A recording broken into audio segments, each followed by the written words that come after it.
Yes, and we are back, and it's game day today as United take on Brighton.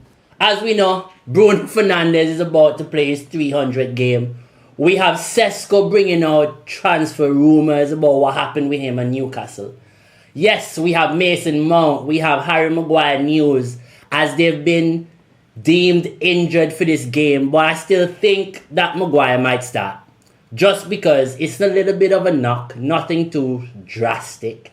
So I think that he has a possibility of starting this game. And should he start? Well, I mean, he did score the winner against Liverpool. Slabs did have a good game. And this game somewhat suits him a lot more, I feel, than the Liverpool game. Now, you might be saying why I think this. It's because when you look at the situation in which Maguire and how Maguire plays, and when you look at how Danny Welbeck plays, it actually suits Maguire because Danny Welbeck likes to go to the ball. He likes to play with his back to the opposition goal. He likes to he doesn't really face up centre backs that much. He spins in behind or tries to make smart runs because, I mean, he is 35 years old. So at the end of the day, he's not as electric as he used to be. He's not good on the first couple, well, I would say 10 to 12 yards, the first 4 to 8 steps. He's not as quick as he used to be. And within this, same thing when you look at Casemiro, when you're starting to look at Bruno, hence Bruno can't play in a 10 position because he isn't as electric as he used to be anymore. He can cover as much yards, yeah, but me running 5Ks in 30 minutes is not the same as someone running 5Ks in 20. We cover the same yards, we cover the same amount of distance, we cover the same mileage, but we're not the same. Our bodies ain't working the same. And it's the same when it comes to football. The older you get, yeah, you might be able to still cover the 12Ks, the 8 to 12Ks a game, but it's not in the same way. Most of it you probably do walking, most of it you probably do positioning yourself in a way in which you can affect the game more than just running around. You know, it's like, don't be a headless chicken. That's just what it is. When you're younger, you're a headless chicken. Playing the game, you don't have the experience, you don't have the mindset.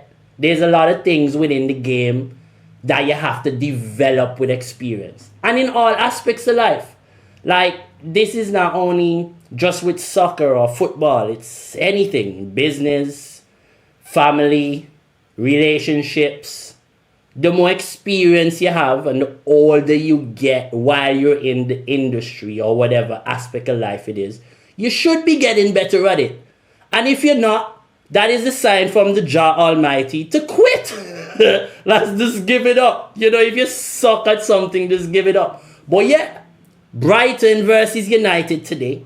Of course, Bruno Fernandes will have a massive game, I think.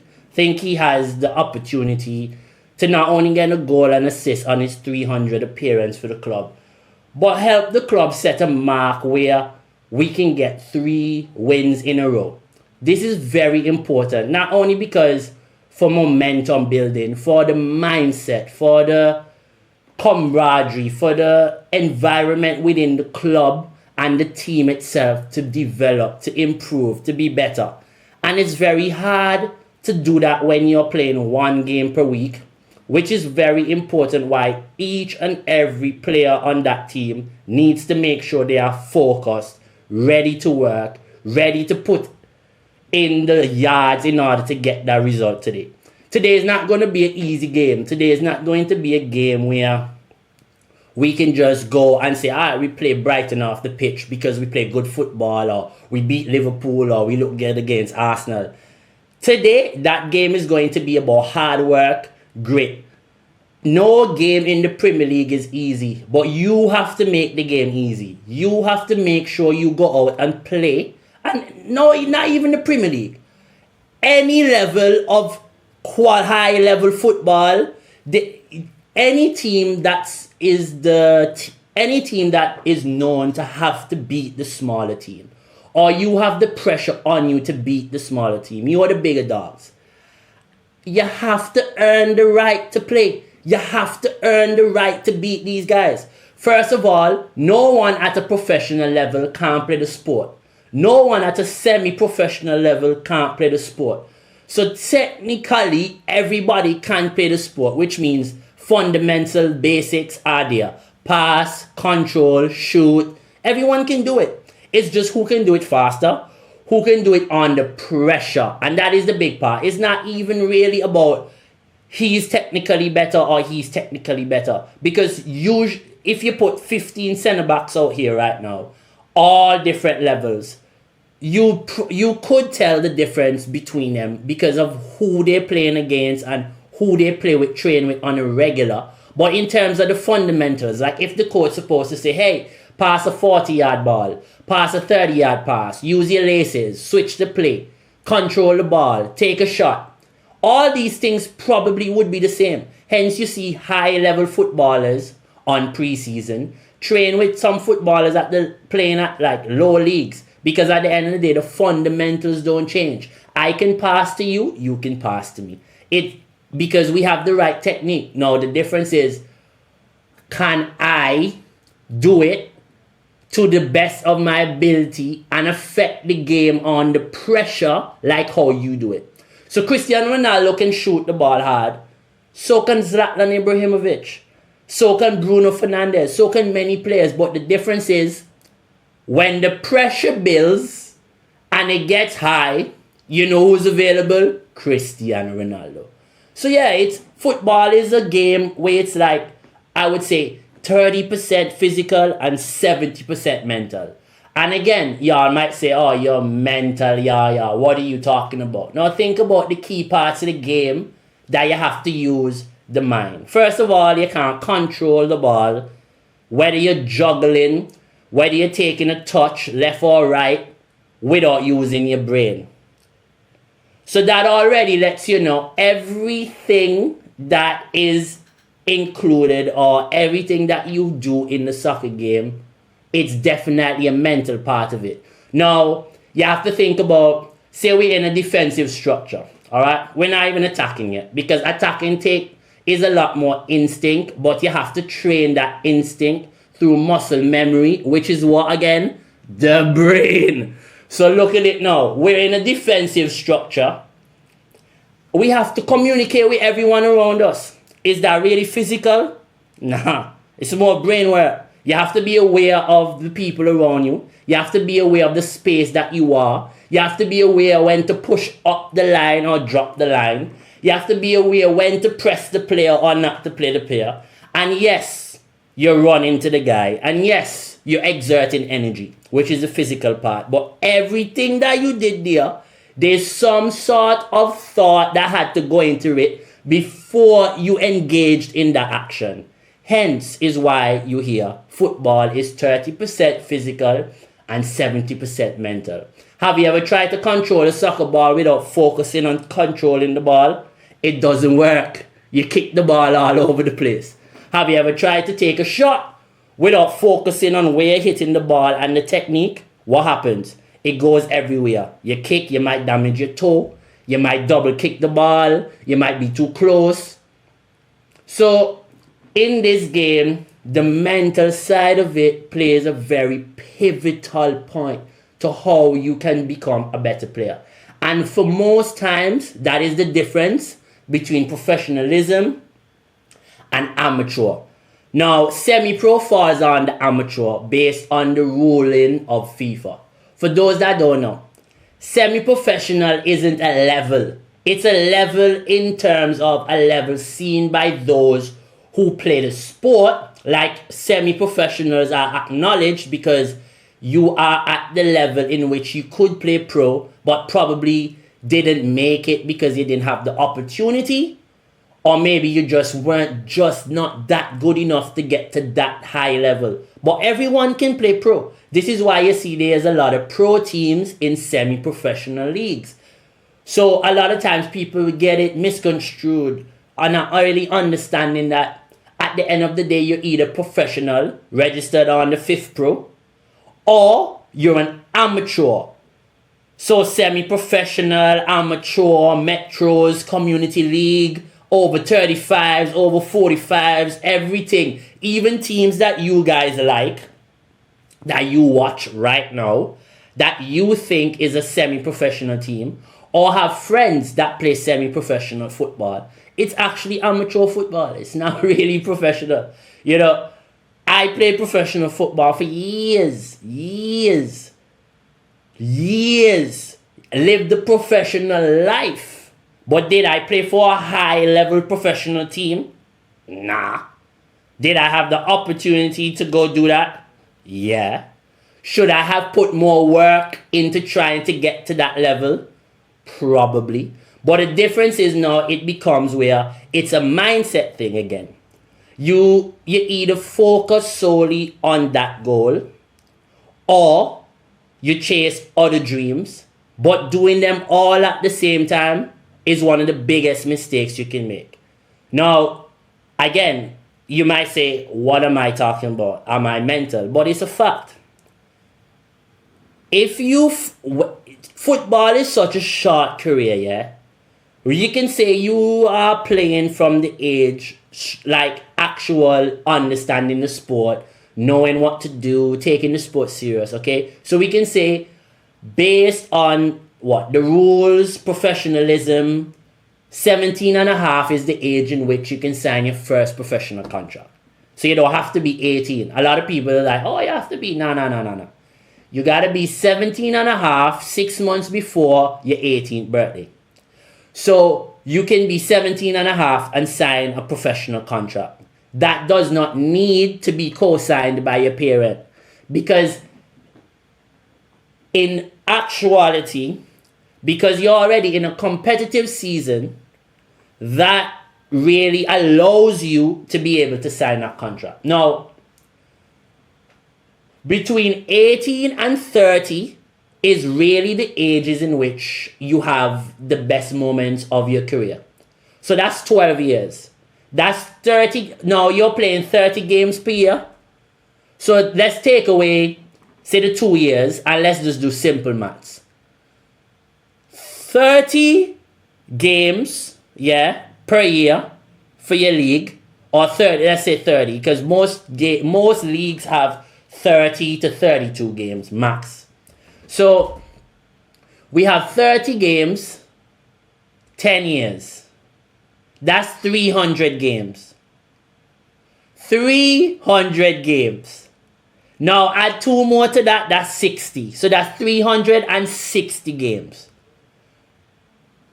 That is just a year. So that means that if I play football a whole year for 1 year, 1 game a year, that is my career. You know what I mean? So this is why, like, you have to really think about when you're taking on this sort of playing football, like, you actually should just focus on playing football. Now, if you don't see a career outside of the sport, if you don't see a career inside of the sport, if you don't see a career inside of the sport, if you don't see that there's a way for you to make money or earn a living playing football this way, playing at that level, then yeah, go find something else to do. Do something while you're playing football. But now we live in a world now where, you know, you can trade stocks, you can do many other things, crypto, like. But when I was younger, those things weren't as available to us when we were athletes. You know, social media was just becoming a thing. There were a lot of changes that were happening within our sport when I was playing, that I was fortunate to be able to see the changes, to then be able to speak to you right now. Because it happened right in front of my eyes. I saw different changes, like watching teams be able to play out of the 18 and 6-yard box. I've watched players get faster, a lot more athletic. You know, I used to be one of the most athletic people on the field. Now everyone around me is athletic. You know, now you have to not only be athletic, but develop that technical side of your game. Now this is why we see a lot of players again who really, you know, depended on their physicality to be top level players. As football developed and as football became more modernized and as more rules came into the sport, a lot of these players started to wither away out the sport, because as much as football has become a lot more athletic, technically players are a lot more astute. Now you see players being able to do a lot more on the ball, off the field, which means that technically they are better. Technically players now are actually a bit better than the players before. But the difference is the players that were real, full of flair before were a lot more confident and better and had a way to express themselves. Now, all this to say, there is a lot of things within the game that is changing. There's a lot of things that are necessary for us to understand. And there are things within the game that why people might talk about United in the way in which they do. But it's because they don't really understand players. They don't really understand what it's like to be in a proper locker room with different cultures, with different people, with a new way of seeing football, with a different way of playing, with different coaches, with different staff. All these changes that happen within a small space of time affects anyone. It's like in any walk of life.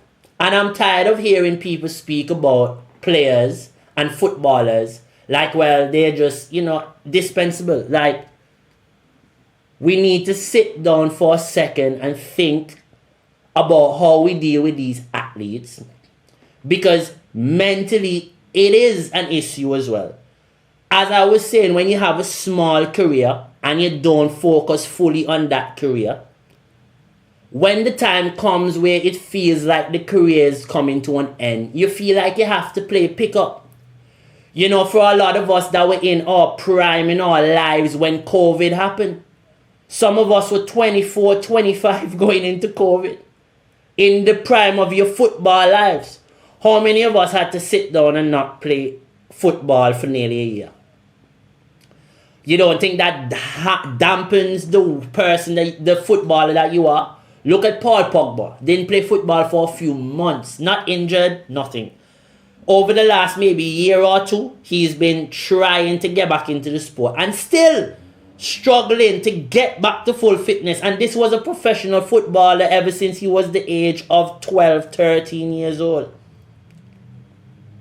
Training at a very high level every day. And he lost it for a couple months, and it feel like it all went away. He used to train all the time. He would stay physical all the time, go to the field all the time. But what happens? It affects him. It affects him. Now, I know I've gone on to a rant about a lot of things, but it's just what I had to do to really explain to you guys. One, what was the situation about, why I think United would win this game, why I think it's important mentally for them to understand and be locked in, because it's a small career. And a lot of these guys have a chance to play for one of the best clubs in the world. So I feel like when you wake up every day, it should be a joy, a pride, an honor, an understanding to the fans and to yourself that I have a short period of time to do something that I love to the best of my ability every day. Because eventually when your bones start to crinkle, when you wake up in the morning and you have all those aches, there's no way you can go put in 12 miles, 12 kilometers to 15 kilometers and then recover properly. Cristiano Ronaldo is a freak of nature. We can't all compare ourselves to that guy. Like, we all weren't born that way. Just like everybody can be Yaya, but he can't be Cristiano Ronaldo. Like, you're just who you are. And at the end of the day, having the right focus, having the right mentality, understanding that it's a short career will benefit you a long way. Now, let's get back to Manchester United. There is only one thing today that matters, and that is the result. No matter how you get that result today, we have to be locked in and focused, because it's the right way and the right time for United to take that step. This is the moment now for these guys to understand that there is nothing else that matters but this win. The minute we can get some momentum going forward is the minute the team will open up certain doors for themselves that will allow them to be successful. These are the small battles you need to fight to be a successful team. Success don't come overnight. Success don't come over day. Success don't come over afternoon. Success come over a long duration of grit and hard work. These guys need to lock in and get a result today. That's all that matters to the fans and to the club. We know it. We understand it. I know they get it. And this is why I think they will win the game today. But yes, people, please don't forget to like, share, and subscribe to the page. Keep hitting the bell for notifications. So, of course, Yaya can keep bringing you great content going forward. It's been your boy Yaya coming to you live. Take care, my people. Stay sexy. Have a good weekend. Come on, United. Ciao.